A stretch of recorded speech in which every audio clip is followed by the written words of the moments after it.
Perfecto. También lista. Gracias, Vic. Muy buenas tardes a todas y a todas que nos acompañan. En esta jornada seguimos conmemorando el Día Internacional de los Museos, Museos por la Igualdad, y estamos muy contentos porque tenemos una gran amiga, una experta, una gestora imparable en el ámbito de lo cultural y pues nada, que estamos de manteles largos. Esta es la segunda transmisión en vivo que hacemos desde el fanpage del Museo de Arte e Historia de Guanajuato. Ya quienes nos siguieron el día lunes, tuvimos una mesa de reflexión en relación a cuál es el papel, el rol de los museos de Guanajuato, tanto en el Fórum Cultural de Guanajuato, el Museo de Arte e Historia de Guanajuato, quienes somos sede en esta tarde, y también los museos de la Dirección de Museos del Instituto Estatal de la Cultura. Ya debatíamos sobre cuáles estos roles que tenemos que enfrentar durante esta contingencia, durante esta pandemia, y cuáles son los compromisos que tendremos que estar asumiendo con nuestros públicos de cara a este regreso escalonado a la actividad normal, pero que de todas maneras habrá diferencias, ya no será lo mismo. Y para dar continuidad con este tema, el día de hoy, miércoles 20 de mayo del 2020, invitamos a una gestora cultural imparable que ha estado lo mismo en ámbitos que tienen que ver con la mercadotecnia, que con la comunicación, que con la organización de diplomados. Se trata de Mericia Morales Curiel, a quien además aprecio mucho, admiro mucho y agradecemos que haya aceptado esta invitación. Mericia Morales Curiel estudió negocios para el arte en Pennsylvania Academy of Fine Arts y negocios en la Hartman College en Bryn Mawr, en Pensilvania. Es comunicóloga por la Benemérita Universidad Autónoma de Puebla, maestra en gestión del patrimonio cultural por la Ibero Puebla. Ha realizado proyectos para International House of Philly, el Pasaje Dardo Rocha en Argentina, el Museo de la Ciudad de México, el Archivo General de la Nación, el Museo Numismático, entre otros.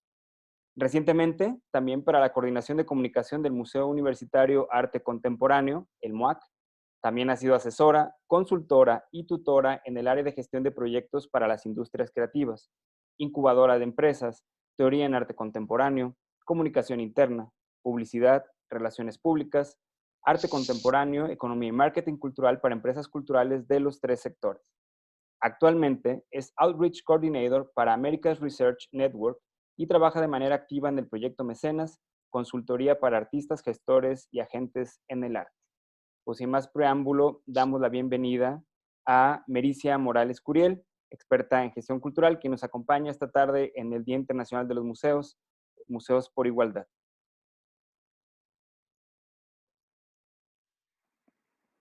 Hola, muy buenas tardes y gracias por la invitación, querido Víctor Marín. También gracias pues al Museo de Arte e Historia de la ciudad de Guanajuato. Es un honor estar aquí. Siempre es un poco incómodo cuando dan lectura al currículum. Yo sé que por razones de lectura, de profesional, para justificar la presencia de alguien que va a hablar, pues hay que tener todo este bagaje, e incluso nosotros, ¿no? Pedimos como un papel, un diploma que certifique que has elaborado cierto trabajo. Pero quiero decirles que la base de toda esta prestación de servicios que acaba de enumerar el maestro Víctor es definitivamente el servicio y el solucionar. ¿Para qué llaman a un comunicólogo a que se acerque a un espacio museístico, a un espacio performático de las artes? Porque sin duda el trabajo de muchos gestores culturales, los cuales nos están escuchando ahora, no nada más se enfoca en museos, o sea, están interesados en esto porque los museos tienen cierta genealogía en sus estudios, que además se pueden incorporar a otras actividades o a otras empresas performáticas de las artes, como son teatros, archivos y bibliotecas. Entonces, nos llaman comúnmente porque tienen un nudo o un conflicto o porque se necesitan replantear los lazos que se tienen con la comunidad. Si bien es cierto, la genealogía de los estudios culturales tiene más de 100 años. El primero en hacer estos estudios era Francis Galton, más o menos en 1911.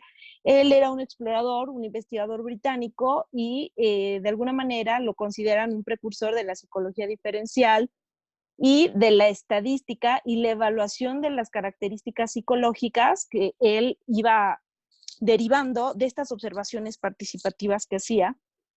En algún momento él las hizo en las salas de exposición de los museos victorianos de aquella época y bueno, se conoció su trabajo durante la Primera Guerra Mundial, donde también se desarrollaron reportes basados en las observaciones y los análisis de documentos del comportamiento de soldados, es decir, qué les motivaba, cuál era su estado moral y las tendencias en cuanto a la salvaguarda del patrimonio que estaba en las entidades museísticas.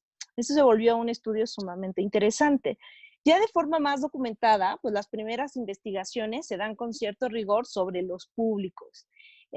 Recordemos que en posguerra lo que nos empieza a abordar teóricamente pues son los análisis de los discursos, la semiótica y la semiología, pero en la genealogía de los estudios culturales, esta se da más hacia los visitantes de los museos, los consumos, se empieza a hablar de la industria cultural y bueno, aparece ya a finales, bueno, en Estados Unidos, específicamente en la Asociación Americana de Museos, Edward Robinson, Harry Shettle, Chandler Scriven, que él ya es un poquito más contemporáneo, aunque tiene 30 años de sus estudios, comienzan a abordar estos estudios desde una tendencia psicológica. Esto es sumamente interesante porque probablemente es el hilo conductor de las razones prácticas por las cuales las entidades museísticas deberían de seguir abiertas hoy en día. Pues es a partir de este momento de desarrollo, es decir, entre 1976 y 1986, que el desarrollo de los estudios de la genealogía, de los estudios culturales es muy notable y coincide con los cambios socioeconómicos que empiezan a producirse en las instituciones y ojo aquí, quiero que hagamos aquí que lo remarquemos, en las instituciones sin ánimo de lucro, que no así significa que sean instituciones muriéndose de hambre o que estén en el esqueleto económico, sino que no generan riquezas como para, bueno, para lucrar con ellas, pero que deberían de tener lo suficiente para sostener toda una plantilla de trabajadores, pero también una oferta de productos y servicios que les permita tener áreas de investigación, áreas de análisis y captación de público, diseño y desarrollo de exposiciones. Y aquí quiero que lo separemos porque vendría otra parte que sería el diseño y desarrollo de programas y actividades. En un tercer momento, el diseño de servicios generales. En un cuarto momento, los servicios de atención al visitante, los cuales hacen explotar en toda esta práctica que nosotros estamos conociendo como marketing cultural y marketing de museos, donde se empiezan a analizar las situaciones actuales de las entidades museísticas de las artes y se sensibiliza el asistir a una entidad museística desde una experiencia, pero una experiencia que no toma en la entrada de la entidad museística, sino desde antes de salir de tu casa. A esto, porque estamos hablando de 1986, de 1988, llegan las tecnologías de la información y de la comunicación, las redes sociales y todo el avance tecnológico. ¿Cómo estamos actualmente? ¿Cuál es el cuadro diagnóstico? Pues, la siguiente diapositiva puede ser, Vic. Bueno, pues ustedes saben que actualmente nos encontramos en una situación de confinamiento sanitario. En las cifras o los datos que tenemos es que el 90% de los museos está cerrado total o parcialmente. ¿Por qué parcialmente? Porque hay entidades museísticas, basamentos y colecciones que no pueden privarse de la presencia humana. O sea, hay trabajadores en estas entidades que necesitan estar ahí para poder vigilar, para poder controlar y para poder sostener las colecciones que tienen actualmente. Esto ya ha tenido varias consecuencias. Recordemos que recientemente se robaron un cuadro de un museo en Europa Y bueno, ahorita estamos hablando de museos, pero en otras entidades galerísticas, aquí mismo en México de manera local, se sabe que hubo el hurto de obras también de un artista mexicano, de un escultor mexicano. Entonces, la situación por la que nosotros estamos pasando en este momento conlleva ciertas fortalezas, debilidades, pero también áreas de oportunidad. Si pasamos a la siguiente diapositiva, por favor.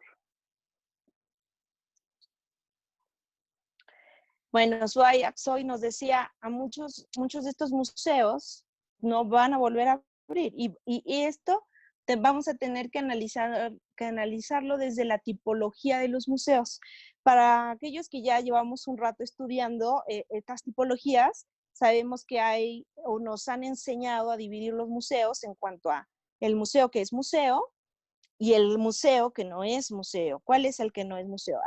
Aquellos que son de please touch, o toca, aprende, los experimentales. Es decir, hay un museo que tiene una colección y que tiene como misión resguardar esa colección, difundirla, exhibirla o difundir las artes y la cultura. Y hay otros que están mucho más tipificados en entidades de entretenimiento, práctica y que probablemente estas sean las que sufran los mayores cambios. Ahora, vamos a seguir avanzando a la siguiente diapositiva, por favor, porque hay algunos temas que ya me estoy metiendo.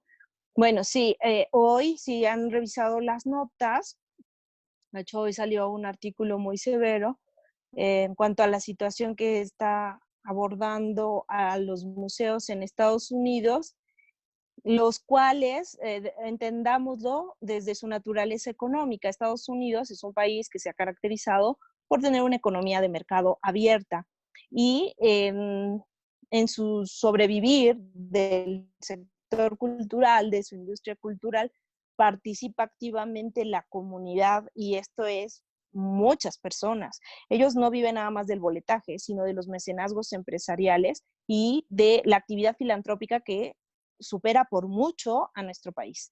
Mientras en nuestro país tenemos un número reducido de mecenas empresariales, en Estados Unidos el cálculo que se hizo hace un par de años es que nos sobrepasan en organizaciones que apoyan las artes de manera filantrópica en un 600%.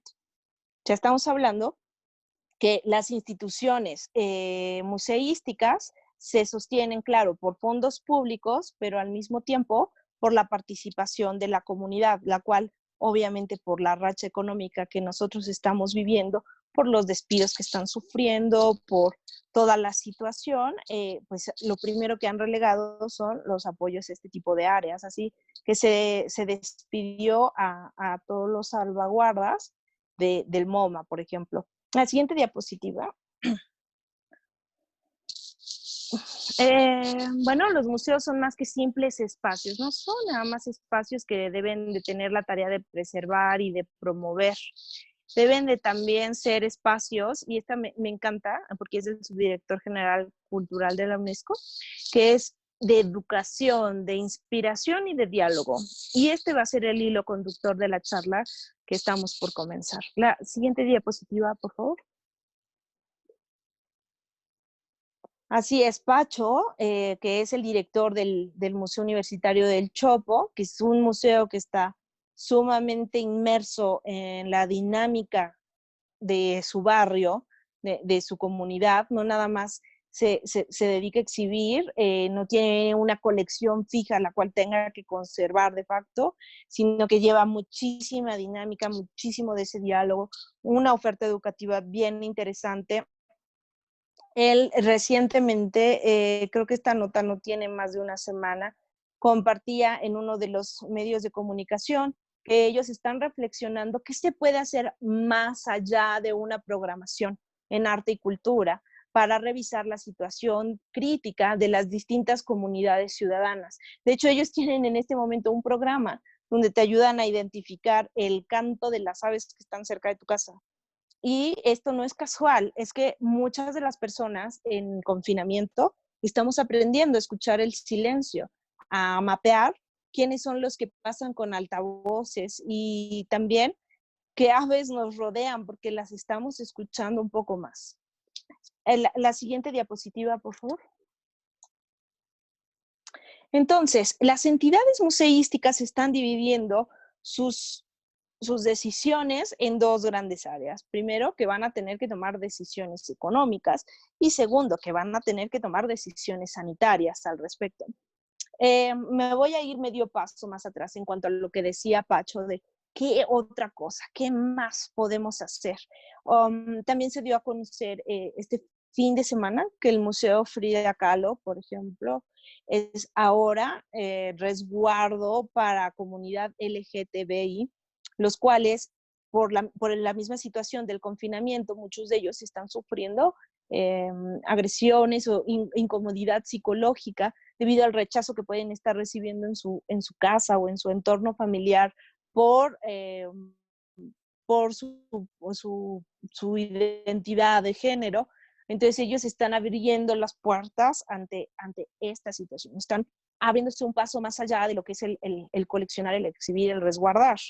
Vamos a seguir sobre esta línea, porque, ok, nosotros vamos a resguardar a estas personas, pero tenemos que hacerlo tomando en cuenta dos grandes rubros, lo económico y lo sanitario.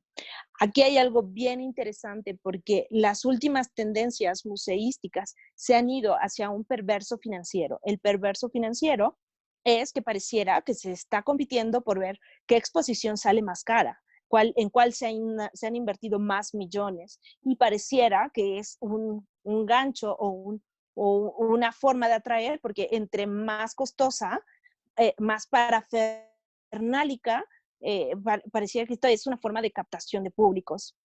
En un momento seguiremos avanzando y vamos a retomar el tema del perverso financiero, que les decía, está vinculado a las exposiciones monumentales y a veces, o algunos museos, a la compra de dispositivos tecnológicos que probablemente pasen a un nuevo tipo de obsolescencia, que es la obsolescencia sanitaria.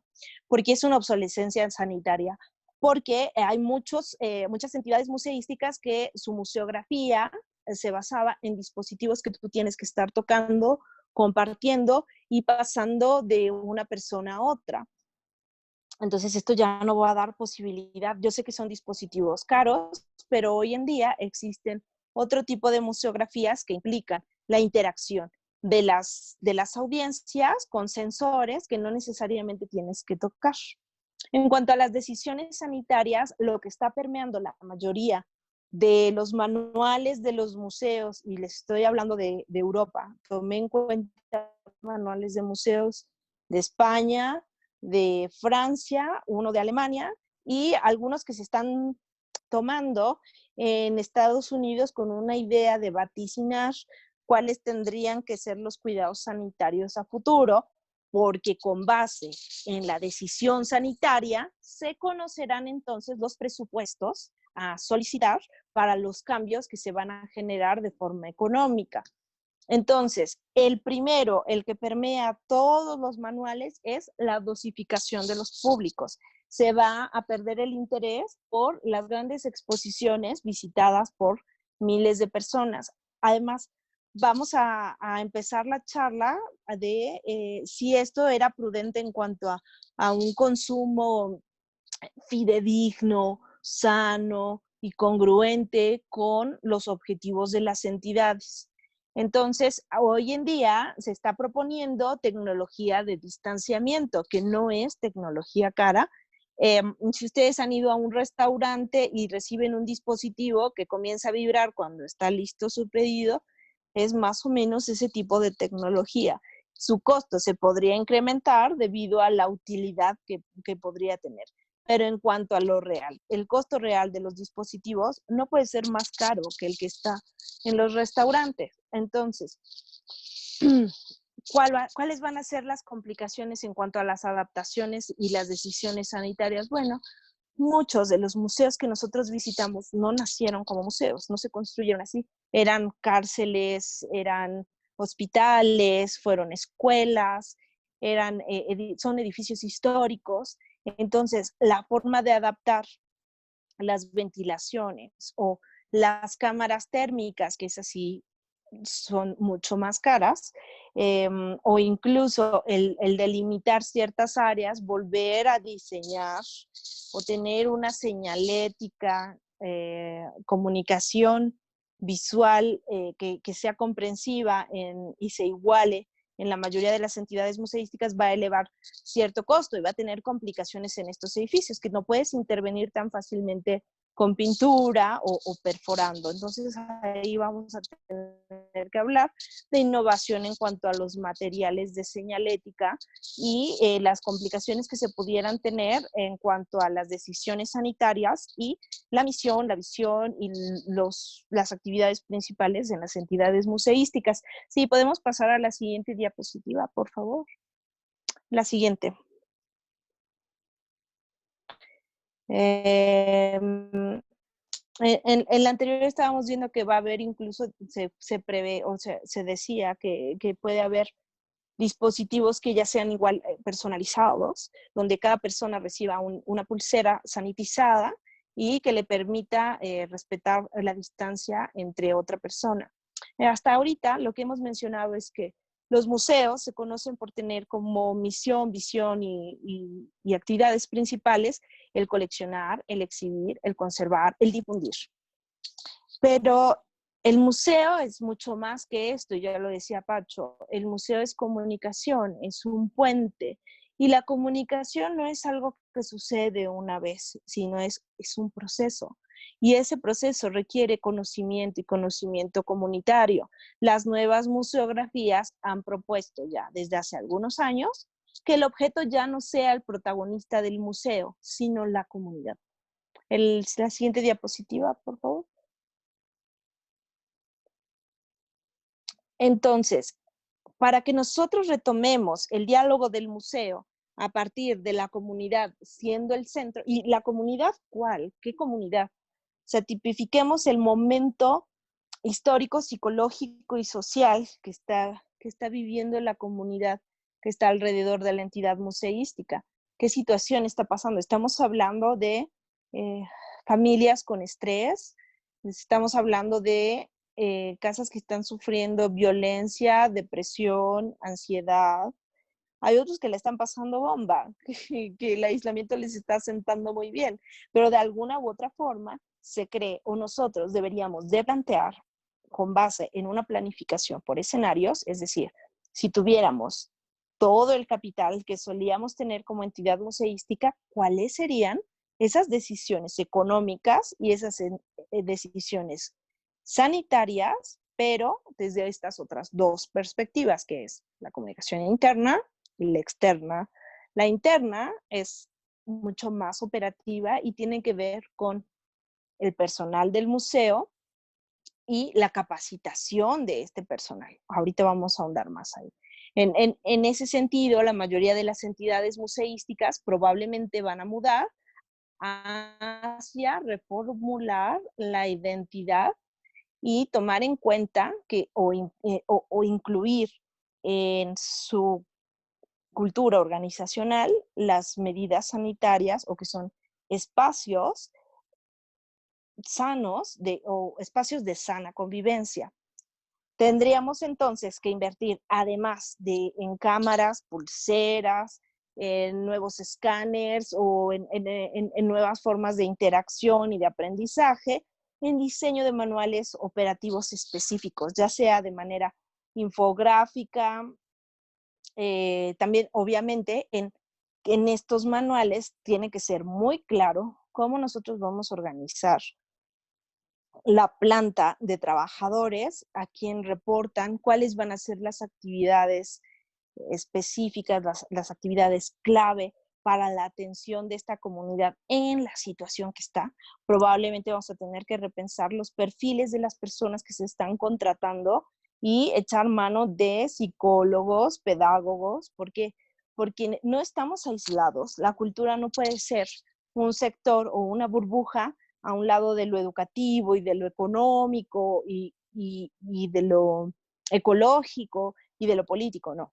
En realidad, las entidades museísticas ya engloban en muchas de sus actividades estas temáticas y mucho más. Por lo tanto, tendremos que repensar ese perfil de las personas que nosotros estamos contratando, pensando que el sector educativo está en una crisis. Las escuelas o los colegios todavía no tienen la capacidad de ser espacios sanitarios. Si estamos hablando del sector público, imaginémonos cuántos colegios y en qué formas. Entonces, pensaremos que deberemos otra vez desarrollar la oferta pedagógica y la forma en que los visitantes de los colegios y las escuelas, dependiendo de su sector, estamos hablando desde preescolar, hay visitas de maternal, que antes se hacían en diferentes entidades museísticas, había visitas de maternal con experimentación de técnicas y materiales, estamos hablando de primaria, secundaria, hasta universitarios y posgrados, ¿no? Y otra cosa, y con esto voy a ser muy cruda, vamos a tener, si queremos que los museos sobrevivan, que repensar el papel de los directores de los museos, porque en este México mágico, pues nos hemos encontrado que hay directores de museos que su labor ha sido trabajar en una campaña política o me tocó en México, en este país, no voy a decir específicamente en dónde, la secretaria de toda la vida de un gobernador llegó a ser la directora de museos de un gran estado con mucho patrimonio y se le reconoce su labor, no hay por qué recriminar la formación que tenía, pero le faltaba la especialidad. O sea, si realmente queremos que los museos sobrevivan, vamos a tener que llamar especialistas. Y esto tenemos que ser reales. O sea, hay muchos escritores o artistas que están en el top de la administración cultural, pero si no empezamos en este momento a llamar a las personas que tienen la capacidad de implementar nuevos programas de comunicación, de administración, de ofertas pedagógicas especializadas en el sector cultural, entonces sí se van a desaparecer entonces sí va a desaparecer todo este engranaje. Hay otro caso donde un secretario de cultura pone a su pareja que el último trabajo que había tenido era cargar maletas en un hotel. Y el siguiente trabajo que tuvo fue director de museos. El bajo perfil o el nulo perfil profesional. Al menos un artista sabe cómo organizar una exhibición, cómo contactar, cómo hacer relaciones públicas en la práctica. Pero aquí también surge una cosa, la capacitación. Si no se tiene y se tiene el puesto, entonces que se capacite. Y bueno, esto se nota y se nota mucho porque si tú no tienes bien cuestionado el equipo, el grupo, el personal dentro del museo, se nota muchísimo en lo externo. Puedes trabajar con el mayor experto en redes sociales y meterte a TikTok y tener toda esta oferta mercadológica parafernálica, pero si tus equipos y tu organización tambalea, esto se nota en lo externo. Así entonces, muchos de los museos van a girar hacia lo que no ha dejado de perder dinero y es la información y la formación, la alfabetidad digital, porque sí se abrieron muchas ofertas culturales, las librerías, las editoriales estaban abiertas, no bajaban libros porque no sabían cómo hacerlo. Entonces es un reto que también van a tener los museos. ¿Qué tanto están sirviendo para generar información que sea valiosa? Hubo un proyecto en Colombia que en este diversificar y en este generar value comenzó a hacer cargos por dedicatorias de poemas eróticos. O sea, fue una forma de procurar fondos, aunque me voy a ir más adelante con este tema, con este tipo de ejemplos, pero una persona llenaba un formulario, daba un pago y se le hablaba a una tercera para leerle poemas eróticos, no pornográficos, eróticos. Y comenzó a ser un servicio con tanta demanda que con toda sanidad empezaron a generar todo el sistema de llamadas y a difundir la literatura, porque el proyecto independiente trataba sobre literatura. Entonces, ¿qué pasa? En esta comunicación externa, además, varios de los museos están buscando ya no la verticalidad, es decir, ya no el mecenas empresarial, el gran donante, sino el microfondeo, hacer horizontales los museos. Y horizontales entonces también son las decisiones. Esto sucedió con el Museo de Arte de Filadelfia, que tuvo a un procurador de fondos por más de 15 años, y cuando hizo el cambio a una jovencita que quería replantearse la forma en la que lo estaban haciendo, se dio cuenta que la comunidad que estaba alrededor del museo no sentía al museo parte de su barrio. Y entonces no visitaban, pero tampoco participaban de las decisiones, las exposiciones y los intercambios que se hacían en la entidad museística. Entonces, la campaña de procuración de fondos, en lugar de buscar a 3 de los más ricos, empezó a buscar que la comunidad cooperara activamente, es decir, que se presentara, que hablara, que propusiera, pero también económicamente, porque eso, o sea, eso les hizo valorar el entrar a la entidad museística y decir, esto es algo mío, esto también me pertenece porque yo di $3, $10, $20. Y el microfondeo ha dejado a varios proyectos latentes, sobrevivientes y constantes en esta temporada de crisis, porque el microfondeo se ha dado incluso entre 400 personas que donan $3 al mes y que están dejando $1,200 mensuales a un proyecto cultural. Ahora, si esto lo dimensionamos a manera de los que nos están visitando y que ellos quieren, por ese value, por esa información, por esa participación, creer en ti y creer en ti de manera práctica y de manera económica, puede ser que del microfondeo nosotros podamos empezar a sacar el sostén para las entidades museísticas, y no solo eso, sino la participación genuina de estas audiencias. Así entonces, la nueva campaña de procuración de fondos del Museo de Arte de Filadelfia permitió que las comunidades aledañas poseyeran la entidad, fueran de ellos, y que generaron que las siguientes exposiciones hablaban mucho de este proceso, y me refiero a las itinerantes y a las de otras salas, porque el Museo de Arte de Filadelfia tiene un patrimonio fijo y una planificación fija, pero hubo un área que se dedicó específicamente para ellos y la tomaron. ¿Puede ser la siguiente diapositiva, por favor? Entonces, de manera interna hasta ahorita hemos tocado el tema de la empleabilidad. Respeto, ahí por ahí se me fue un acento, los iconos comunitarios, proteger primero a esta comunidad, a estos empleados con condiciones laborales que les permitan vivir en sanidad. Si yo sé que tengo empleados que tienen una convivencia sana, y me refiero sanitaria, segura, entonces también el asistente va a querer ir. Ahora, también no rotar, sino capacitar a los que ya están ahí y reconocer la labor de los que son ejemplo para todos. A mí me gusta mucho en el Museo Numismático, queridísimo Salvador Lima, quien es nieto e hijo de un obrero de la Casa de Apartado, que ahora es el Museo Numismático, era el director de exposiciones, pero él, o sea, tú ibas al Museo Numismático porque él te daba la historia, te decía cómo lloró el día que dijeron, se cierra la fábrica, vamos a hacer un museo. Pero también el mismo museo y el mismo proyecto museístico transformó su vida, porque pasó de ser un obrero de tercera generación a un obrero cultural, a un narrador de historias, a un hacedor de mitos, el myth maker.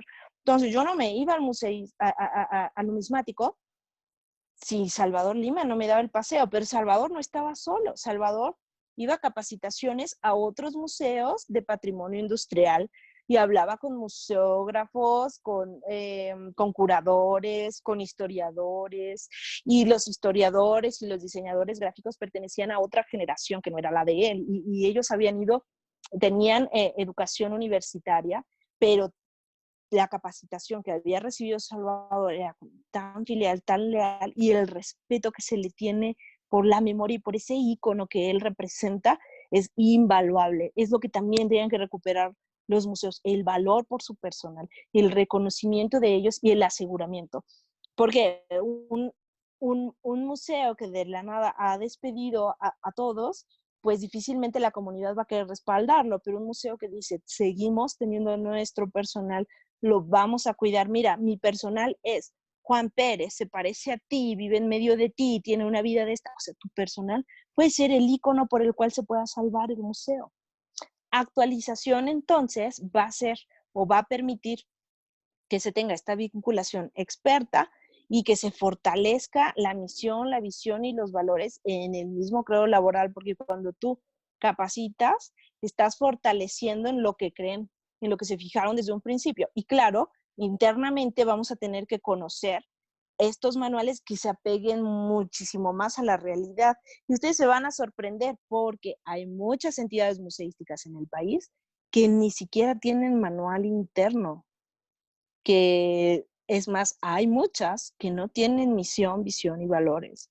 Este es un área de oportunidad de trabajo para los comunicólogos y los gestores culturales que en este momento me están escuchando. Aprender a diagnosticar, a implementar fuentes de matriz FODA y asesorar en la organización interna y comunitaria del museo es un área de desarrollo muy importante en la cual le van a tener que apostar las entidades museísticas que no quieran desaparecer. La siguiente diapositiva, por favor. Entonces, de manera externa, ya hemos platicado la horizontalidad, que era no buscar una filantropía hacia arriba, sino comunitaria, experiencial, o sea, basarnos en la experiencia desde que esta persona está saliendo. El servicio digital nos va a permitir aclarar en este momento el punto que ya habíamos hablado y que ahorita vamos a retomar en la dosificación de las audiencias, pero una vez que nosotros comprendamos la data, es decir, los datos, de dónde vienen, qué edad tienen, también nosotros vamos a tener que disponer en los sitios web de medidas sanitarias para que ellos lleguen con seguridad en transporte público, en transporte privado o el uso de bicicletas. Esto es vital para dar un excelente servicio. No es nada más la colección, ya decíamos, es lo que la comunidad hace para poder llegar y cómo se siente, que no se sienta perdida. Me sucedió cuando la primera vez que fui a la Faro Tláhuac, que yo no tenía ni idea de cómo llegar a esta delegación, y cuando yo entré a su sitio web te decía claramente qué metro, qué autobús, o sea, tenía como 6 rutas para que tú pudieras llegar. Y me gustaba porque había una que incluso te decía, puedes tomar el mototaxi, y, o sea, mototaxi. Algo que nosotros pensaríamos que era inseguro, resultaba que en esa comunidad y de ese lado en específico era sumamente seguro. Y bueno, hay algo muy interesante aquí y es el preciosismo en el lenguaje. A veces, y sin querer, y otras veces, no lo sé, pero hay muchas exposiciones, foros y productos que deberían delimitarse a públicos expertos. Y no es porque nosotros no querramos aprender más, sino porque una gran barrera y ruido en la comunicación de las exposiciones y en la comunicación del sector cultural es la forma en la que narramos las historias, la forma en la que se redactan los textos de sala. Yo no digo que se denigre el trabajo del investigador y toda la trayectoria educativa de un curador, pero a veces hay textos que son, o sea, se generan textos que son tan especializados que tienen un concepto súper técnico detrás de otro y que probablemente eso se pueda resumir en algo mucho más práctico y que solamente se está volviendo un egoísmo en el lenguaje y una barrera bien fuerte para que aquella audiencia que hubiera querido entrar y no sentirse un ignorante, pues en cuanto empieza con el texto dice no comprendo nada y está generando una barrera que le tape los ojos y que no le deje ver más allá de esto. En la siguiente diapositiva, por favor.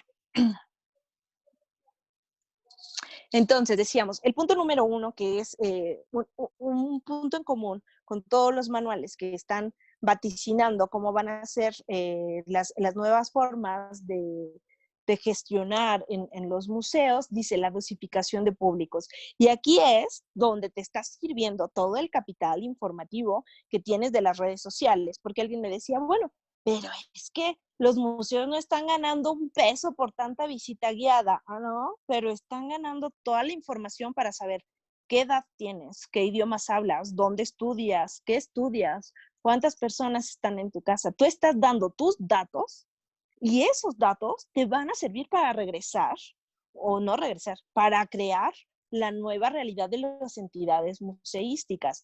Entonces, no hay nada gratis, no hay,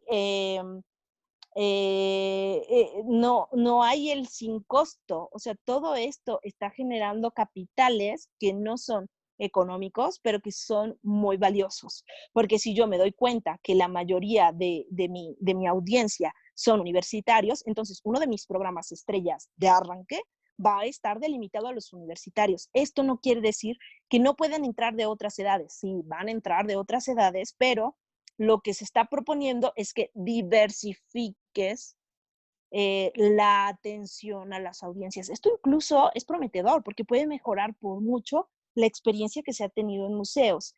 Más adelante, cuando veamos la tipificación de las audiencias en cuanto a eh, la igualdad y la inclusión, veremos que hay audiencias que necesitan más cuidado que otras. Entonces, tú vas a poder clarificar que habrá momentos donde tu museo tenga que transformarse para la comunidad. En el Museo de Arte de Filadelfia también sucedió que los miércoles eran miércoles de visita con carreola y se ponían rampas donde no hay rampas comúnmente, pero tenías un mercado muy específico que era mamás, en un horario que comúnmente el museo no tiene nada de visitantes, que era miércoles 10 de la mañana, no tenía escolares, y entonces todas las mamás con carriola se sentían a gusto de estar moviéndose por el museo. ¿Qué pasa? Bueno, que ahorita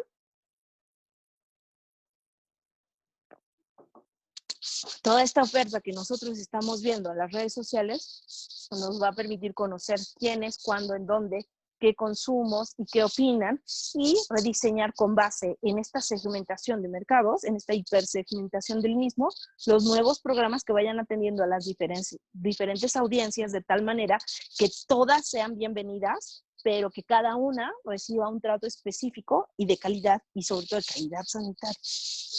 Entonces tenemos una revisión exhaustiva de los procedimientos y medios de interacción, que ya habíamos mencionado, una accesibilidad en comprensión de la discapacidad. Más adelante vamos a ver el concepto de discapacidad y las tipificaciones de la misma. Tener una reunión con especialistas en accesibilidad, que es más allá del comunicólogo y del gestor. O sea, hay quienes están especializados en riesgos y en seguridad en seguridad operativa, accesibilidad explícita en los medios digitales, rutas sanitarias, atención, zonas de descanso, de aseo, estacionamiento, cafeterías y tiendas de regalo también. Las personas dentro y fuera del museo, es decir, las concentraciones de filas con las que no se ha tenido mucho cuidado recientemente. Hubo una exposición que, pensando en las grandes filas que iba a tener, se generó como una sala pre-exposición. Capacitar sobre las obligaciones legales y las formas efectivas de lograr que estos programas se ejerzan, porque vamos a tratar de no violentar derechos de autor y derechos de unas y otras personas. O sea, no por garantizar el derecho de una persona segreguemos o limitemos a otra. Proporcionar la asistencia técnica a todos los responsables y, bueno, lo que también les comentaba desde un principio, se propone instalación de cámaras térmicas, que sería la parte más costosa, sistemas de ventilación y sanitización muy similares a los que tienen los malls, los centros comerciales, cuando entras y sientes como todo este aire que va eliminando cierta carga bacteriana que traes de venir en la calle, pues algo así, pero eso se puede Eso puede ser herramientas que se pueden gestionar ya sea desde los gobiernos o desde otros patrocinadores, pero no va a ser si no tienes una comunidad. ¿Cómo te voy a donar? ¿Cómo te voy a dar un presupuesto para una cámara térmica si no tienes visitantes? Y si no tienes visitantes, porque no tienes programas. Y no tienes programas porque no tienes indicadores de quienes estuvieron durante la contingencia buscando y consumiendo tus productos, tus servicios y lo que tú estabas ofertando. No te subiste a las tecnologías de la información y de la comunicación. El manual operativo entonces también deberá tomar fuertemente en cuenta toda la oferta que se ha generado en la plataforma digital y poner a los responsables y de uno la atención a las redes sociales, porque sucede este otro cuadro diagnóstico, que las redes sociales las lleva cada director de su departamento y están todas dispersas. No es como que todas informan a una misma red o a una misma página, sino que el de servicios al público lleva un Facebook de servicios al público del Museo de la Ciudad y un Facebook de voluntariado del Museo de la Ciudad y un Facebook o sea, todas las redes sociales dispersas, no organizadas, sin política.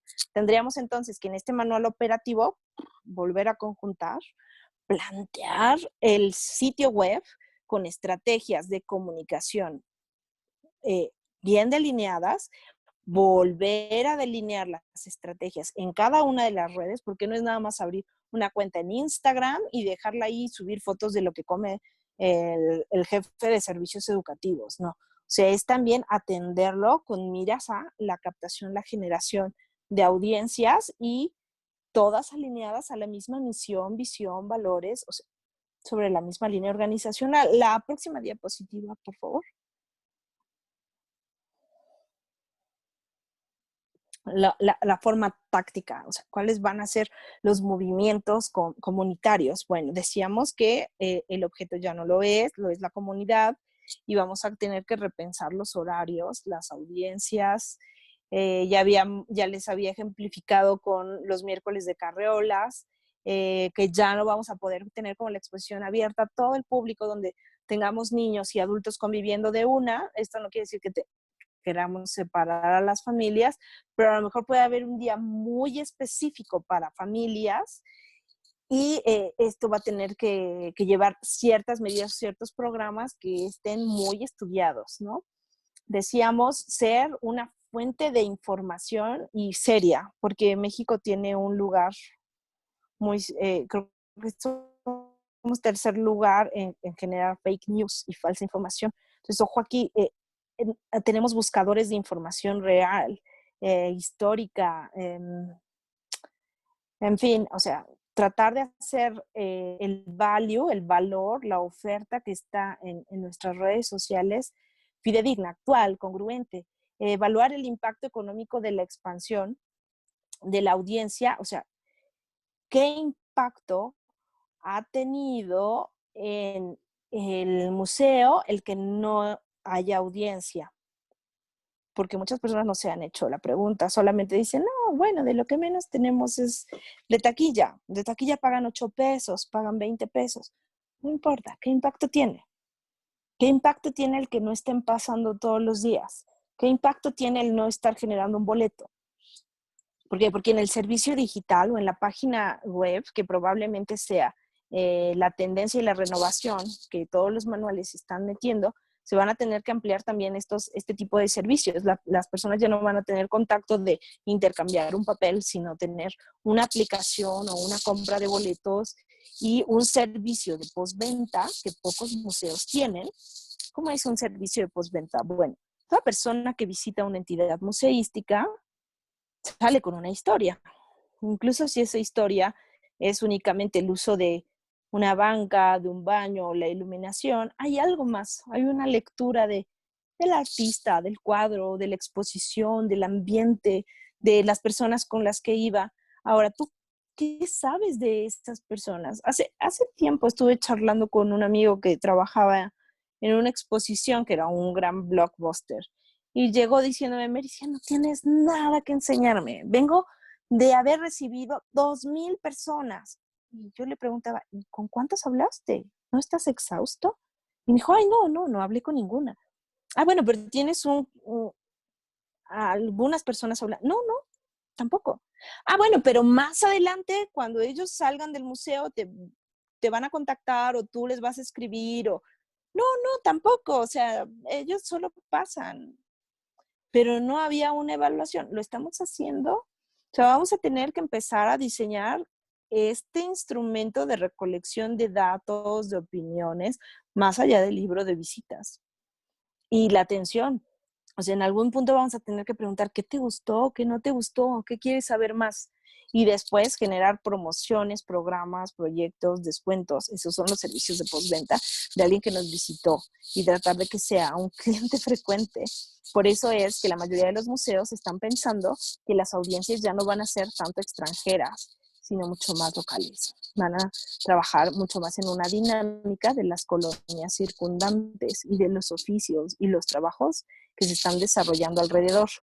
Además, también algo que genera y que dispara este tipo de actividades y convivencias son las ofertas de las campañas permanentes de voluntariado, porque un voluntario va para saber más de arte, para saber más del artista, para convivir más con las personas que asisten a los museos. No van por el dinero, no van por el salario, van porque aman ese museo, porque tienen puesta la camiseta.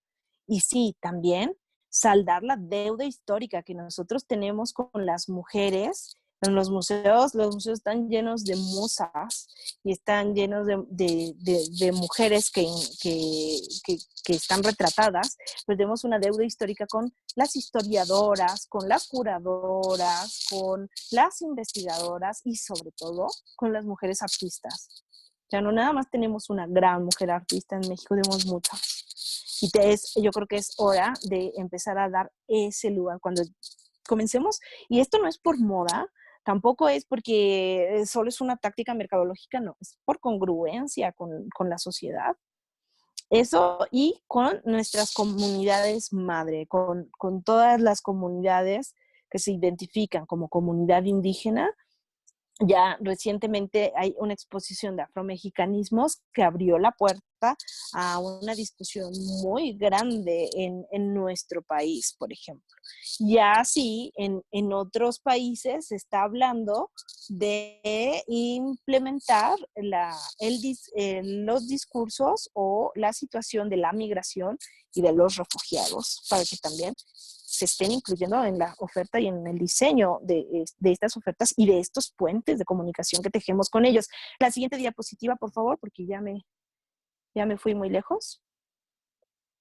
Entonces, para puntualizar, el museo es además sanidad social. No es un lugar, es un espacio. Un espacio es una esfera, son muchos puntos que explotan con la misma intensidad. No es nada más un suceso, no es un lugar donde recibes cultura, sino donde vivas tú lo que tú eres. Nos llevamos, somos solamente nosotros, no un nosotros y tú allá, no, es un yo soy contigo, tú eres conmigo, estamos integrados. El arte hasta ahorita se ha calificado por diferentes medios de comunicación como un analgésico natural porque permite al ser humano en sociedad un estado catártico de seguridad y porque muchos de nosotros, como lo estaba mencionando antes, cargamos con la experiencia del museo al salir. Y qué más que esa carga sea libertadora y no opresora.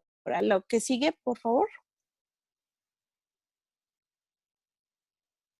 Entonces, decíamos, de un manual para la estrategia y la implementación en México, porque les decía, he dado lectura de otros en otras realidades y nosotros no tenemos ese contexto o esa forma de disciplinarnos y de leer, o sea, históricamente, ni tampoco somos museos que tengan visitantes asiduos comunitarios.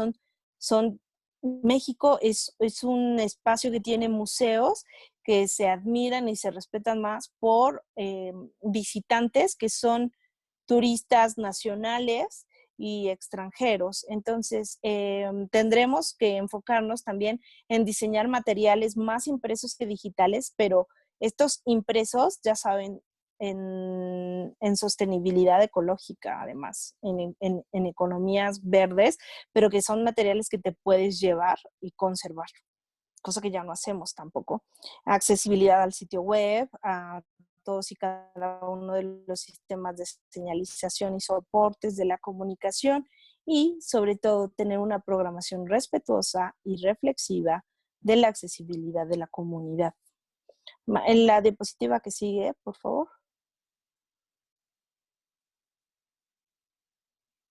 Ok. Bueno, vamos a ser realistas en cuanto a los números. ¿Cómo estamos nosotros en las tipificaciones de población que sufre alguna discapacidad? Se cree que aproximadamente, o el INEGI nos dice, que hay 5.7 millones de personas con discapacidad. Este es un dato me parece que es del 2015.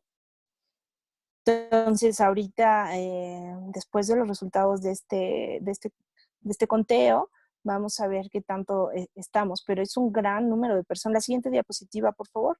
Y cuando nosotros tipificamos discapacidad, hacemos referencia a la dificultad de una persona para moverse o caminar, de ver, mental, cuando tiene algún tipo de alterar o comunicarse, atención y aprendizaje, y la que está más abajo es personas que necesitan cuidados, que aquí no es discapacidad, pero es una característica de las audiencias de adultos en plenitud y niños. Yo, por ejemplo, agradezco mucho el que me permitan tener esta voz. Yo sufro de artritis reumatoide y tengo dos niños. Y en algún punto, para quienes tengan artritis y me estén escuchando, saben que el dolor es muy fuerte. A veces no podemos caminar y en muchas ocasiones yo he tenido la limitación de no poder, incluso, pues no podía cargar a mi bebé porque me dolía muchísimo poder cargarlo. Y hubo un museo que además se llama Museo Infantil, que me dijo, usted no pasa porque trae una carriola. Yo le decía, mire, disculpe, yo tengo artritis, no voy a lastimar nada, voy a respetar mucho el paseo, necesito caminar junto a mi hija, pero no puedo cargar al bebé, ¿me permite entrar? No. Y mientras yo estaba hablando, tratando de sensibilizar a la persona que estaba en la entrada, llega un padre de familia con una niña como de 10 años, con una silla toda compleja, y era una persona humilde. Le dice, tiene que dejar aquí la silla y pásese con su hija. Y el señor se levantó a una niña, tremenda niña, y así iba caminando. No podemos ser más ese museo insensible que permita que el preservar una alfombra sea más importante que el preservar a la comunidad. Siguiente diapositiva, por favor. Seamos entonces un museo que sostenga, que tenga un movimiento constante con lo que está pasando socialmente, que sí tengamos raíces fijas en una misión y en una visión congruente, pero que vivamos en ese nosotros, no nada más, cuando digo un movimiento constante me refiero a que permitamos de la innovación del pensamiento, no nada más de las tecnologías, sino que participemos de las nuevas generaciones. Yo en mi equipo de trabajo tengo un jovencito de 26 años que va dando clases junto a mí todo el tiempo, porque ha superado por mucho cualquier acercamiento que yo pueda tener a las tecnologías, pero al mismo tiempo tengo una gran amiga que aprecio, que tiene una experiencia de casi 30 años trabajando en museos, que me da esa herencia, ese conocimiento y esa experiencia que nosotros tenemos que aprender a valorar de nuestros agentes en la comunidad, y que esa combinación, en esa planificación estratégica de proyectos que piensan en escenarios económicos, sanitarios, con respeto de todo conocimiento y práctica, hay un valor de intercambio de voces. Está ahí, se encuentra la dimensión dialógica de las entidades museísticas, las cuales nosotros llamamos gestión cultural. Muchas gracias.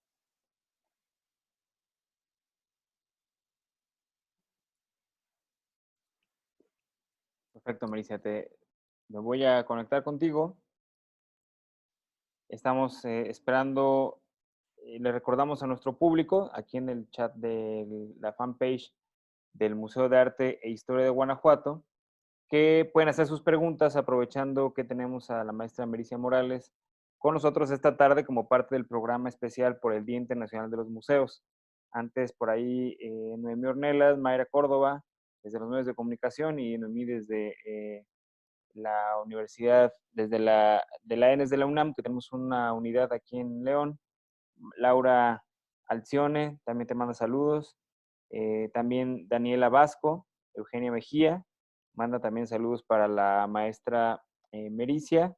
Nos acompaña también aquí Aurora Carmen, Ángela Rodríguez, Laura Ayala, Pamela Araya, que también están mandando saludos. Yo saludo con mucho gusto a Lili Chot, que se conecta desde Puebla también, que está siguiendo esta charla.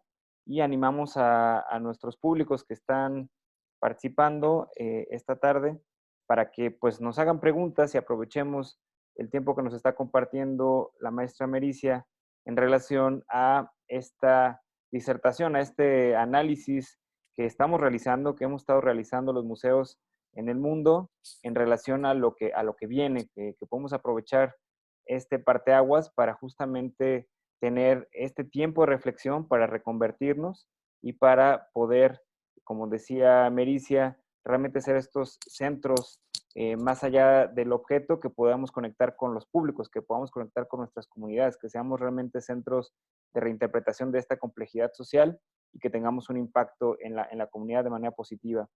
Freddy también se conecta, Freddy CR, muchas gracias por compartir, Mer, siempre es un placer escucharte. También está aquí enviando saludos Marta Ocaña Gómez. Aarón Ernesto Cuellar también manda saludos. Noemí Ornelas manda saludos. Jaime Solís dice que es una interesante presentación. Irma Ruano también manda saludos a la maestra Mericia. Lo mismo que hizo Bustamante. Esperamos algunos minutitos más para, si alguien tiene algún comentario o quiere ampliar, de entrada lo que les podemos ofrecer con mucho gusto y que la maestra Mericia siempre nos comparte son justamente las referencias que estaremos compartiendo también desde nuestro fanpage. Este video, una vez que termine, estamos haciendo la transmisión en vivo, se queda guardado y posteriormente haremos también esta carga de este material en nuestra página de YouTube. Aprovechando, mientras llegan las preguntas, les recordamos que el Museo de Arte e Historia de Guanajuato, además de esta fanpage en Facebook, nos pueden encontrar en YouTube como MagMX o en Instagram y también en Twitter como Mag-MX. Mag son las siglas de nuestro museo, es MAHG-MX. Ahí en las diferentes plataformas pueden encontrar diversos contenidos, además de que la página web que tenemos es la que compartimos con el Teatro del Bicentenario Roberto Plasencia Saldaña y el Fórum Cultural Guanajuato, así que de esa manera también nos pueden encontrar como www.forumcultural.guanajuato.gov.mx y también tenemos una cuenta de ISUPRO donde ustedes podrían encontrar justo lo que mencionaba también Mericia, el folleto institucional, cuáles son las bases en el caso de nuestro Museo de Arte e Historia de Guanajuato, el folleto de la sala principal, que es la Sala de Cultura Regional, que es una de nuestras 3 exposiciones permanentes, y otros contenidos que ustedes podrán descargar de manera gratuita en ese mismo portal. Y mientras platicamos, Mericia, nos llegaron aquí otras preguntas. Irma Ruano justamente te pregunta, ¿crees que puedan adaptarse a la nueva normalidad los museos de la Ciudad de México en el largo plazo?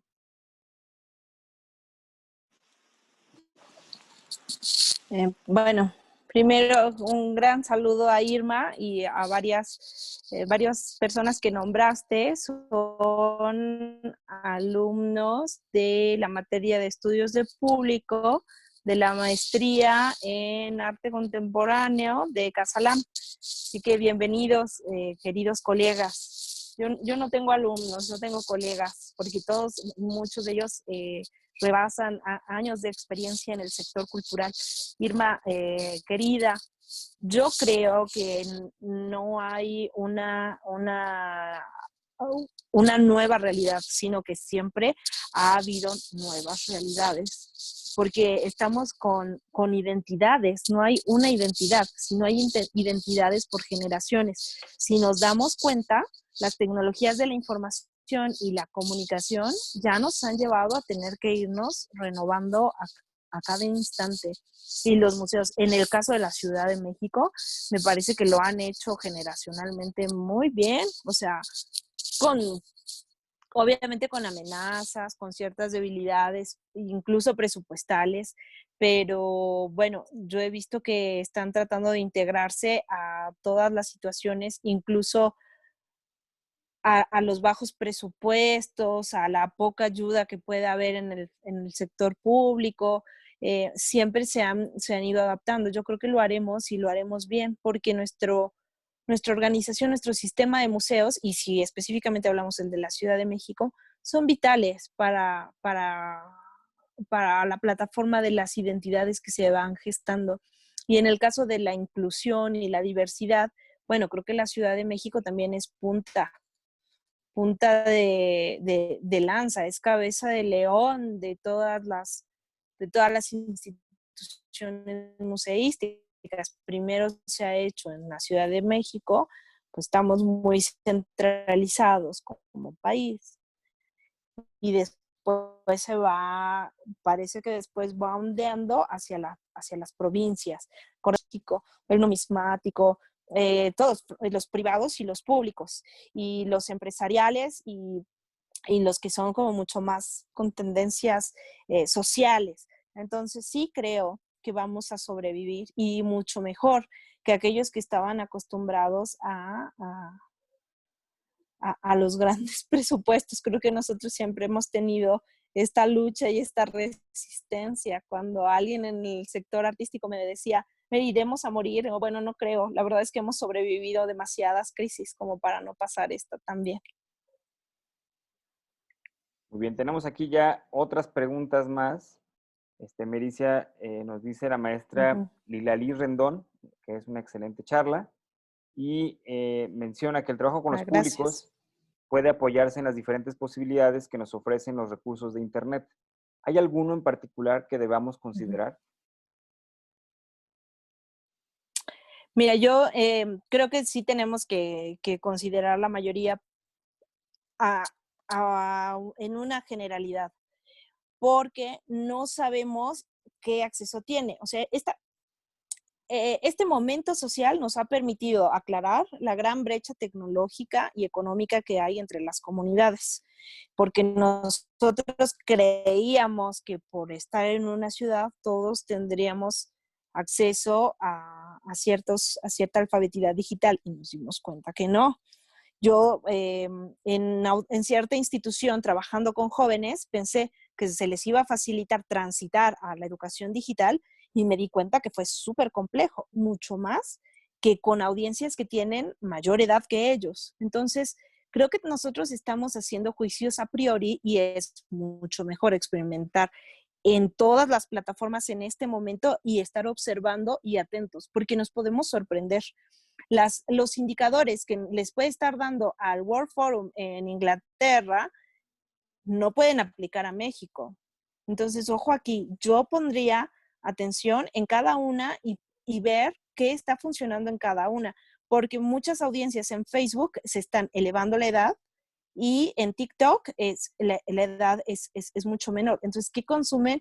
Y hay museos que sí ya están subiendo incluso concursos de cine en un minuto.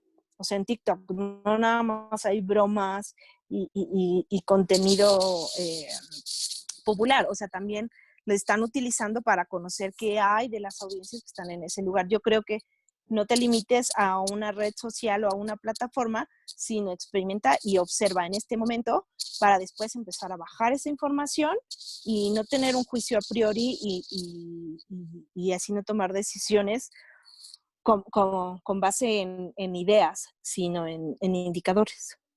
Espero haber resuelto la pregunta. Bien, tenemos otra pregunta de Ángela Rodríguez.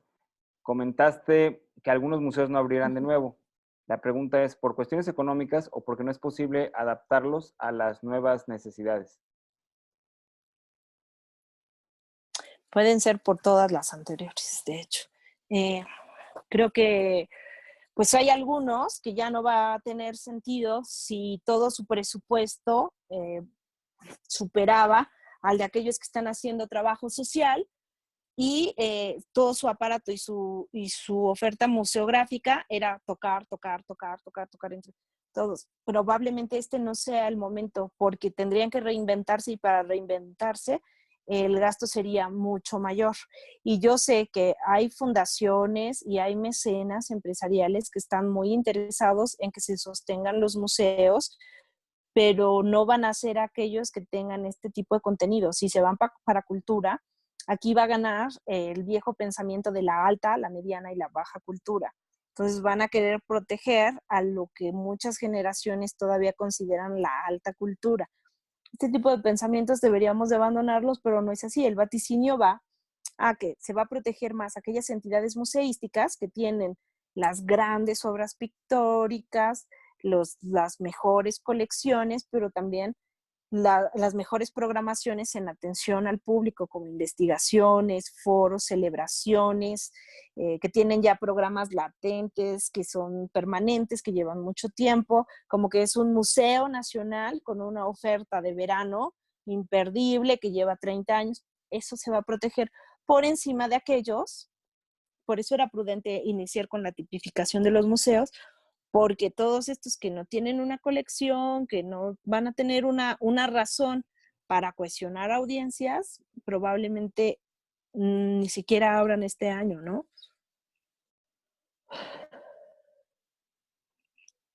Bien, Laura Ayala nos pregunta, te pregunta, Mericia, le gustó muchísimo el poder tener un organigrama externo, pero quisiera o le gustaría que le dijeras cómo empezarlo. Bueno, eso ya está mucho más complejo. O sea, no, tenemos un organigrama interno, como nosotros estamos conviviendo con las jefaturas, las direcciones, las actividades, las tareas y las líneas de comunicación. ¿Quién lleva la línea de mando sobre qué persona y quién debe de dar un informe a qué dirección, a qué jefatura, a qué consejo? Eso es interno. Ahora, externo, comúnmente se plantean como una piedra cayendo en el agua.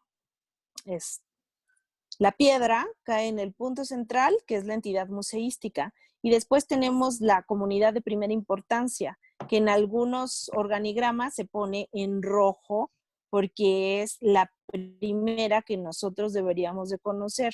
Es decir, en la colonia San Francisco, donde está inmerso mi museo del barrio, saben que hay un museo del barrio, y resulta que muchos estudios que se han hecho de esa manera local no tienen, diagnostican que las personas no sabían que en su colonia hay un museo.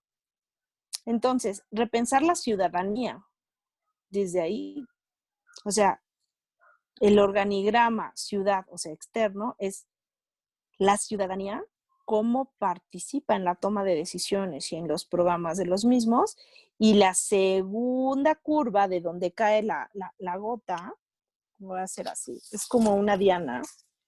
Entonces tenemos el museo, y a ver si ve ahí, ¿no? Tenemos el museo y te va circundando la prioridad comunitaria. Y dentro de estas prioridades, tener un engranaje de cuáles son colegios, cuáles son, y los niveles de los colegios, y también darle un color. Platicando con Víctor, también mencionaba, bueno, me comentaba que las escuelas son una gran audiencia para las entidades museísticas. Entonces, tú también te puedes organizar qué colegios, o sea, qué nivel escolar puede ser, y organizas los programas. ¿Sabes qué? Yo voy a empezar a trabajar únicamente con universidades y preparatorias, porque va a ser más fácil tomar decisiones y cuidar sanitariamente de ellos. O, en su defecto, ¿sabes qué? Primarias. Y empezar a mapear qué primarias, qué tiempo, qué servicios, cómo van a llegar. Eso sería organizar el museo dentro del concepto de ciudadanía que se tiene barrialmente. Y esto no va a ser igual en la Ciudad de México, que en la Ciudad de Puebla, que en Guanajuato, que en Yucatán. ¿Por qué? ¿Qué otra cosa hay en este vivir ciudadanía y en este mapa? Horarios y climas. Estamos hablando que las decisiones sanitarias van a tener que tomar en cuenta las implicaciones climatológicas. Entonces no tenemos el mismo clima en Mérida que el que tenemos en Monterrey, en Guadalajara, o en Puebla, o en la Ciudad de México. Entonces, ojo aquí, tampoco puede haber un manual externo un organigrama externo que sea parejo para todas las entidades museísticas. Va a tener que ser muy específico y comenzar, como te decía, por barrios. Y cuando midas distancias y midas la práctica, la forma en la que ellos se envuelven y se involucran, entonces les das colores y les das formas desde cómo comunicarte con ellos. Probablemente no sea lo digital lo mejor. En Puebla todavía las comunidades, también en Tlaxcala, utilizan el perifoneo para creer en una oferta cultural. Probablemente ni siquiera tengas que invertirle tanto en un sitio web, sino en otras alternativas que sean mucho más citadinas, pero primero lo tienes que hacer conociendo la afectación, ¿no? Y diagnosticando. Espero haberte apoyado, Laura.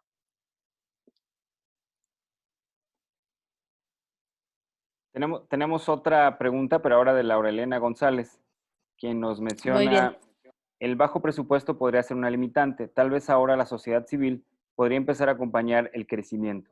¿Qué tipo de cambio legislativo o fiscal podría apoyarlo? Sí, en realidad no sé si tenga que ser necesariamente político, porque tendremos que hablar de la naturaleza del proyecto o del museo. ¿El museo es público o es privado? Porque si el museo es privado, pues va a ser muchísimo más fácil que tú puedas decir, bueno, voy a desarrollar un, un programa de procuración de fondos horizontal y entonces reportar como empresa que tienes este ingreso desde la comunidad. También recuerden que hay entidades que son organismos públicos descentralizados cuyas políticas no son totalmente autoritarias, no tienes que necesariamente esperar una legislación, no, o sea, tienes cierta libertad para moverte y empezar a gestionar directamente con la comunidad. ¿Qué pasó por ahí, Vic? No, nada. Y en cuanto a los públicos, sabes que aquí gana los usos y costumbres y la demanda de la comunidad. La comunidad va a querer cooperar en estos museos que les representan, que les tienden un lazo. En aquel que no les deja entrar, que parece ajeno a ellos, no van a cooperar en nada. Van a tener que seguir buscando la verticalidad de la cooperación del gran empresario. Ahora, grandes empresarios y mecenas son seducidos a participar de los museos cuando estos tienen el apoyo comunitario. Entonces, no necesariamente necesitas sacar $3 de cada ciudadano alrededor del museo durante $3 al mes por cada ciudadano. Probablemente lo que necesitas es involucrar y demostrar que tú estás en apoyo y en solidaridad con la comunidad, como lo que les comentaba con el Museo Frida Kahlo. O sea, imagínense que ellos en este momento están abriendo sus puertas porque sí, tienen que coleccionar, tienen que exhibir, tienen que hacer programas, pero también tienen que estar conscientes que hay personas sufriendo violencia. Pues si a mí el día de mañana me dicen, van a cerrar el museo que ayudó a la comunidad LGTBI en un momento de crisis, yo digo, no lo cierren. Y yo voy por él y lo defiendo. Entonces, no necesariamente tiene que ser, o tenemos que esperar que alguien tome la decisión por nosotros. O sea, nosotros tenemos que actuar primero y después generar las actividades que permitan doblar esas leyes y esas políticas. O sea, primero hacemos estas políticas siempre y cuando sean con sanidad, ¿no? Buscando una orientación positiva. Y al mismo tiempo, bueno, tratar de que nuestros representantes, nuestros legisladores y las personas que están alrededor de nosotros, pues las respeten y las tomen en cuenta. Muy bien, tenemos todavía 3 preguntitas, aquí ya Claro. las anunciaron. Eugenia Mejía menciona que leyó que a partir del COVID-19, según una hoja de cálculo pública, se habían despedido más de 10,000 trabajadores de museos estadounidenses o al menos suspendidos. ¿Sabes, Es Mericia, si en México está pasando la misma acción de despido o suspensión en gran escala? No, es en Estados Unidos, pero creo que ya les había comentado que se debe mucho más a la naturaleza filantrópica de la nación y al sostén que ellos tienen. Si ustedes se meten a estos museos, porque sí, es una hoja y hay varios medios que los están cubriendo, se salió New York Times, Washington Post, es algo muy interesante. pero entren a las páginas de esos museos, van a ver que tienen una liga, que es algo así como lo que nosotros entendemos como transparencia, pero ellos tienen ahí el informe de quiénes son sus donantes, cuánto donan y todo. Y se van a dar cuenta que estas personas que daban este patrocinio y este mecenazgo, obviamente están volteando ese mecenazgo directamente a otros programas que son prioritarios. Así entonces ya no se van a poder sostener de los beneficios que ellos estaban teniendo. En el caso de México no está sucediendo porque el presupuesto que está dado para la estructura de museos, que en su mayoría son públicos, ya está designado. O sea, no tienen que quitarlo porque ya se aplicó el recurso. Y que yo sepa, hasta ahorita en México nadie ha perdido su empleo. No sé, Víctor, si tú tengas otros datos, pero por el contrario, de los conocidos que yo tengo en las diferentes entidades museísticas, están trabajando bien duro. Y están trabajando desde sus casas, como el Museo de Arte e Historia de Guanajuato, el Museo Amparo, el MUAC, que creó la Sala 10 y que atendió a todo el mundo. El Museo Amparo desde el día 1 del COVID ya tenía toda una oferta digital, talleres, conferencias, todo lo ha tenido digital. Entonces solo lo va soltando y lo va organizando muy bien.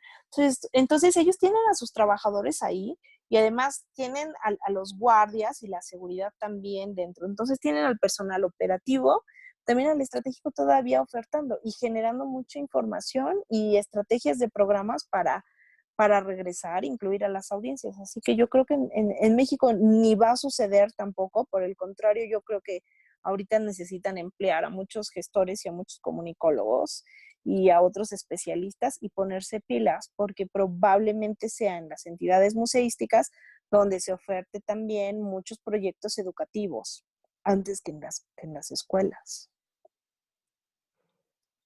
Muy bien, tenemos las últimas dos preguntas. Emanuel Fernández te pregunta, Mericia, dentro del contexto de la nueva normalidad, ¿qué tanto énfasis deben dar las instituciones museísticas a asignar un mayor presupuesto a sus plataformas y estrategias digitales? Pues más, como les comentaba antes, más que una nueva normalidad, son unas realidades que ya venían empujándolos desde hace tiempo. Por eso creo que aquí en México ya estaban preparados. Hemos pasado tan una crisis detrás de otra que esta es una más. Que tengan que incrementar los presupuestos, lo van a hacer, pero quiero que pensemos que se van a eliminar otros gastos. Probablemente el gasto que te podía generar una exposición o tener más exposiciones en un año lo eliminemos. La decisión que se había tomado en México es tener menos exposiciones que duraran más tiempo y esto iba a permitir mayor interés en la oferta pedagógica de las entidades museísticas. Entonces, menos exposiciones, más tiempo significa menos presupuesto. También el pensar que se organizara entre museos, por ejemplo, si se genera una exposición en cierto museo, que esa misma expo ya producida itinere. Esto reduce los gastos, pero además que haya acuerdos en el clavo a clavo, que suele ser lo que eleva más el precio de una exposición por el seguro, el traslado, muchos permisos, que tengamos una organización que permita eliminar ciertos pagos que son gastos que no le quedan a nadie, más que a cierta empresa aseguradora o inmobiliaria o de traslados. Y entonces tener una especie de consorcio que elimine este gasto. Pero también otra cosa, los servicios digitales no son tan caros como creemos. O sea, digitalizar el material puede ser que sí, por el uso de dataloggers y escáneres que no laquen o que no dañen el patrimonio, pero por lo demás, la mayoría de las plataformas primero son gratuitas. El mayor gasto sería tener al especialista y eso te va a salir barato. Contratar a alguien que sí lo sabe hacer, te va a salir más barato que que no hacerlo. Así que no creo que sea como mucho mayor el presupuesto. O sea, el presupuesto por digitalizar las ofertas o pensar en pedagogías digitales es mucho menor que el de una exposición que ahorita podrías estar eliminando. O sea, si ibas a tener 5 exposiciones en un año y ahora se van a quedar 2 más tiempo, ese presupuesto me parece que es suficiente como para subirte a las tecnologías de la información y la comunicación, Emanuel. Saludos. Tenemos por aquí otra pregunta de Laura Alcione Rivera. Te felicita por la charla, muy interesante, enriquecedora. Su pregunta es si actualmente se están diseñando algunos programas de transformación en los museos de México de manera real por el COVID. Pues creo que ya lo mencioné. Los más claros son los del MUAC y los del Museo Amparo. Ellos se aventaron a rediseñar y a reunirse y a ver de qué manera. No sé, yo desconozco si en los museos, en los públicos, haya alguna organización de museos que lo esté haciendo. Se ha anunciado, he leído en la prensa de varias direcciones de museos en los estados que dicen que lo van a hacer. Yo ahorita estoy participando en un diseño, en una propuesta para el estado de Tlaxcala, pero es igual, o sea, es una propuesta ya de aquí a que se sepa si la decisión se va a tomar. Se desconoce, pero yo creo que tendría que ser lo más viable. Además, sabemos que a nivel nacional sí se abrió la convocatoria Contigo a la Distancia, que equivale a una plataforma de contenidos digitales. Ya nada más lo que se ha criticado de esta oferta, que es federal, es el hecho de la disparidad tecnológica y económica y la capacitación, la alfabeticidad digital que no se tiene en el sector artístico. Hay grandes artistas que no pudieron entrar a esa convocatoria porque no saben grabar un video y subirlo a YouTube, o no saben hacer un podcast, o no saben, o sea, no hay manera. Entonces, sí creo que va a haber una tendencia, pero todavía no tienen claro ni el panorama, ni la política, ni el presupuesto. O sea, no se sabe el cómo. Se sabe que sí, ese va a ser una finalidad, pero no saben el proceso. Y además, más que el fin de la cultura, va a ser una finalidad, pero de herramientas para la difusión y la contribución cultural. Ahí quisiera apuntalar tu comentario, Mericia, para Laura Alcione. Invitarte, Laura, a que consultes nuestra fanpage y puedas ver el video justamente de lo que platicamos, comenzamos, reflexionamos este lunes en conjunto con los museos de la Dirección de Museos del Instituto Estatal de la Cultura, y al menos ahí podrás tener el caso de los museos públicos de Guanajuato a través del Fórum Cultural y del Instituto Estatal de la Cultura, y justamente también ahí te podrás dar cuenta de qué acciones se están virtiendo. En algunos de los casos, para el sector público a veces es mucho más difícil porque la manera en cómo nosotros nos administramos tiene que ver con un andamiaje muy complejo, donde están los sistemas nacional, estatal, anticorrupción, donde está un presupuesto del gasto basado en resultados, donde tenemos la comprobación y la ejecución del gasto es muy complejo, donde todo tiene que estar ligado a proyectos y de cada proyecto tiene que estar ligados a capítulos de gasto y cada capítulo de gasto a sus partidas respectivas. No te puedes pasar literalmente un centavo de una u otra, y en los medios digitales además se tiene que ver con varias instancias, ¿no? Como áreas que tienen que ver con el Internet, áreas que tienen que ver con la tecnología de la información, áreas que tienen que ver con la comunicación social y la aprobación de la imagen. Sin embargo, lo estamos buscando la manera, como este ejemplo esta misma tarde, de llegar a otros públicos que de otra manera, como Lili Richot, que hace rato se conecta de Puebla, o gente que está viendo a Mericia de la Ciudad de México, no podrían haber venido.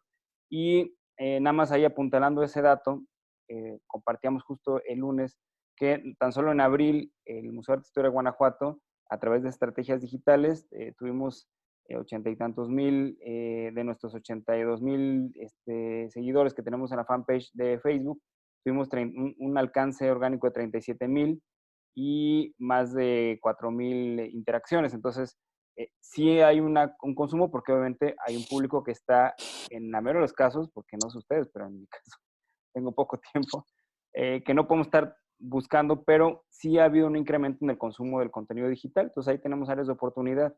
Y como lo mencionaba Mericia, el amparo, puedes entrar ahorita al Google Play al App Store y bajar la aplicación donde los recursos que tienen ahí son los que ya tenemos muchos museos, solo que están en una aplicación. esta misma charla estará con la posibilidad de tenerlo. Los museos privados, en cierta medida, tienen esa facilidad de, a través de un sponsor o de sus propios consejos, que se puedan tomar decisiones mucho más rápido, o que los directivos tengan la atribución para tomar decisiones y después simplemente nada más informar de lo que se hace. Pero en los entes públicos hay procesos a veces mucho más complejos. Sin embargo, bueno, se está buscando, y el ejemplo es esta misma tarde. Mericia, tenemos aquí otra felicitación. Aurora Carmen, todo claro, preciso, excelente charla. Gracias a ti y al museo. Gracias a todos. Gracias, museo. Nos escribe también Merce Vales, interesante maestra, muy interesante, muy coherente y bien sustentada toda la información que presenta, y sobre todo relevante para poder mantener el patrimonio cultural de nuestro país, aún en estos tiempos de crisis. Alejandra Espinosa Gracias, también Mercedes. se conecta. Merce Vales tiene aquí, no sé si nos dé tiempo todavía. ¿Sí? ¿Tenemos tiempo? ¿Tienes tu tiempo? Sí, bueno, yo no tengo ningún problema. Aquí hay Yo otra por mí me pregunta. quedo, esto está buenísimo. Aquí otra pregunta que nos comparte Merce Vales, que dice así: ¿qué país considera que lo está haciendo bien en la conservación de sus museos, empuje de cultura y cooperación durante el COVID-19, y qué hacen diferente que nosotros? No, bueno, realmente lo que ahorita tenemos es una información, o sea, tendríamos que cotejar. La verdad que tendríamos que ir a ese espacio para saber, bueno, si lo está haciendo bien o no, pero todos son vaticinios, o sea, son con base en datos cual y cuanti, pero muy específicos y muy locales. Ahora, es muy interesante que España me parece que es el país que está muchísimo más preocupado en este tema, eh, pero ahí también es cuna de la gestión cultural, y además saben ustedes que tiene particularidades como comunitarias, o sea, su alcaldía, lo que nosotros entendemos como el municipio, para ellos es súper vital. Entonces es una discusión muy fuerte porque son protectores de los dialectos, de los idiomas, de la identidad, de la bandera, ya no te digo a nivel nacional, sino en sus localidades, en lo que ellos representan. Ya en un podcast que tengo estaba hablando con Montserrat de Elena de Extremadura, que ya tiene frontera con Portugal, y en Badajoz, y ella pues habla de todo este interés porque en las entidades culturales, museísticas y los artistas estén muy vinculados a la comunidad, o sea, vivir más allá del aplauso y además darles estos beneficios económicos. Así que no sabría decirte en este momento todavía, el confinamiento está vivo en muchísimos países. Francia, por ejemplo, la semana pasada había pensado regresar y ya cerró 70 escuelas. Entonces, también, y en Italia fue donde desarrollaron este dispositivo que les mostré antes, que lo cuelgas y entonces cuando alguien está muy próximo a ti vibra, pero es para entrar también a las iglesias y a templos, donde no nada más estás admirando pues la obra pictórica o arquitectónica, sino también vas por el tema espiritual, porque quieres ir a rezar, ¿no? por la carga simbólica que tiene este espacio. Entonces, no sé, yo no creo que sea el momento de decidir si hay un país que más o uno que menos. Yo creo que lo que nos tenemos que enfocar es en las particularidades de cada población y de cada segmento, porque somos tan diversos y tenemos una carga simbólica tan diferente y antecedentes históricos tan distintos que obviamente países que han tenido crisis más fuertes o pérdidas de patrimoniales van a vincular otras políticas y otras importancias versus a lo sanitario. O sea, en este momento, por ejemplo, lo que decíamos, Estados Unidos, al despedir, no es en realidad que no le interese el arte y la cultura. Sí les interesa, pero el nivel de mortandad que están teniendo y las necesidades sociales los están vertiendo los presupuestos hacia otros espacios que en este momento el museo no va a ser su prioridad. No es que lo estén haciendo mal, es que están haciendo lo que se puede, porque esto está más grande que no está fuera de las manos de toda decisión política.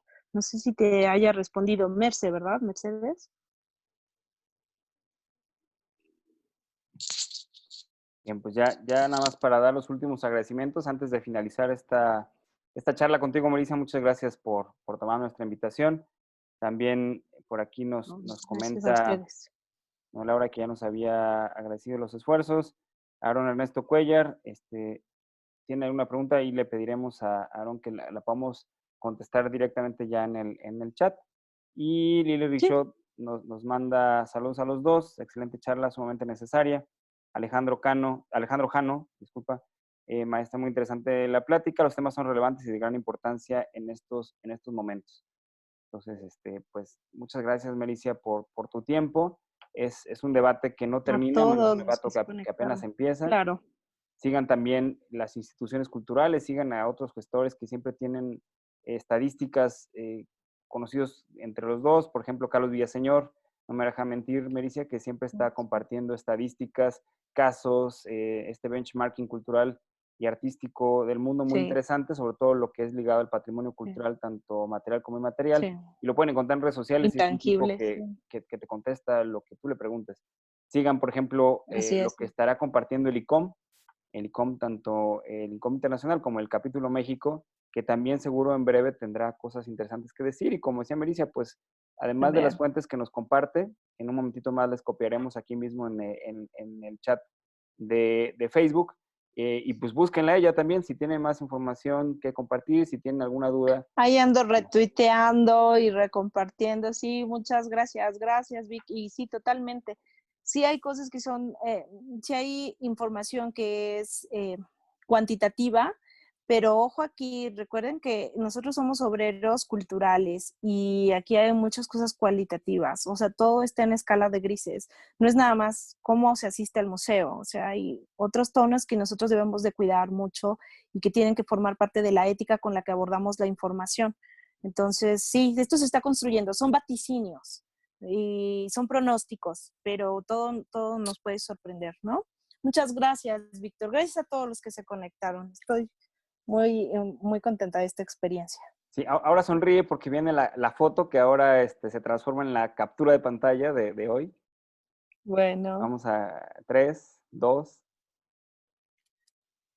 Perfecto. Y pues a nuestro público, los diferentes públicos que nos están siguiendo en esta charla, les invitamos a que si se lo perdieron, el lunes tuvimos una mesa de reflexión también sobre estos temas en torno a qué pasa con los museos durante y posterior a esta pandemia. Lo pueden buscar aquí mismo en la página de Facebook y posteriormente y el que acaban de, los que se sintonizaron, los que se conectaron más tarde, no pueden seguir en su totalidad este video también en este mismo espacio o también lo tendremos en YouTube. Y invitarles a que continúen con nosotros en la programación del Día Internacional de los Museos.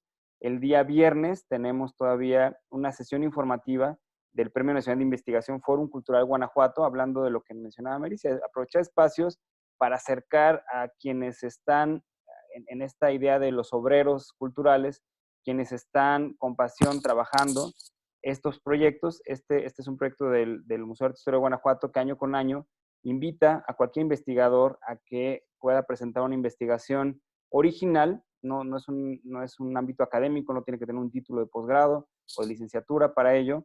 Y en relación al arte, la historia y la cultura en el estado de Guanajuato, no importando la temporalidad, el premio son 50,000 pesos, la publicación del libro y la presentación y el fomento en diferentes plataformas. Con el Estado tenemos un intercambio con La Rana, que es una editorial del gobierno del Estado, a través del Instituto Estatal de la Cultura, y los libros también los tenemos de venta en el museo. Si a alguien le interesa la lista, me las puede pedir con mucho gusto, me manda un mensaje, le mando la lista y estamos haciendo la entrega de estos libros y otros catálogos que tenemos a la venta a distancia. El pago se hace a través de una transferencia electrónica de cualquier dispositivo móvil o una computadora. Entonces, bueno, también incentivamos. Y quienes estén trabajando algún tema de investigación sobre Guanajuato, aprovechen. Si no creen que este año les va a dar tiempo, de todas maneras entran a la charla este viernes a las 6 de la tarde por este mismo canal para que nuestra coordinadora de exposiciones, Mari Carmen Martín, y la jefa de colección y registro, que también es una colega que ha tenido experiencia tanto en Ciudad de México como en Puebla, ella es la jefa de colección y registro, Montserrat Báez, nos van a compartir cuáles son todo lo que conlleva este proceso, dudas muy específicas en cuanto al formato, en cuanto a contenidos, pues para que puedan participar en este certamen que año con año, bueno, premia a las investigaciones más originales en relación al arte, la historia y la cultura de Guanajuato, y esto será este viernes a las 6 de la tarde. Y finalmente, para que lo compartan sobre todo con quienes les gustan las artes escénicas, tenemos a Laura Casillas, quien es una cuentacuentos del estado de Guanajuato, y tenemos una producción que se transmite este sábado a las 5 de la tarde por este mismo canal. Así que sin más preámbulo, Mericia, de nueva cuenta, muchísimas gracias por aceptar esta A invitación. ustedes, a todos. Ya vendrá la vuelta física para que conozcas muy bien el Museo de Arte e Historia de Guanajuato. Y muchas gracias a todos nuestros públicos. Les invitamos a que sigan consumiendo arte y cultura en este canal. Muchas gracias y buenas tardes.